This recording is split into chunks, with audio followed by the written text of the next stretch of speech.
திருச்செந்தூர் ராஜகோபுரத்தில் ஏற்றப்பட்ட முருகனின் சக்தி.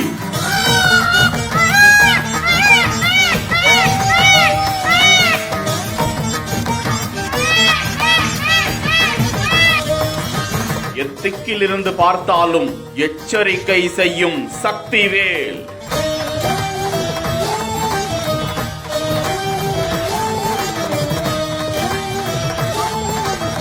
300 கோடி பணியின் மூலாதாரம். முருகனின் 2ஆம் படை வீடான திருச்செந்தூர் சுப்பிரமணிய சுவாமி கோவிலில் தமிழக அரசு சார்பில் 100 கோடியும் HCL நிறுவனம் சார்பில் 200 கோடியும் ஒதுக்கப்பட்டு கோவில் பெருந்திட்ட வளாக பணிகள் நடந்து வருகின்றன. பணிகள் நிறைவடைந்து வருகின்ற ஜூலை மாதம் 7ஆம் தேதி அந்த மகா கும்பாபிஷேகம் காணவிருக்கிறது. இதற்காக கோவில் ராஜகோபுரம், கும்ப கலசங்கள், விடுதிகள், கோவில் வளாகங்கள் அனைத்தும் சீரமைக்கப்பட்டு வருகின்றன. ராஜகோபுரத்தில் முருகனுக்கு பிடித்த வர்ணமான திருநீர் வர்ணத்தில் வர்ணம் அடிக்கப்பட்டு வருகிறது.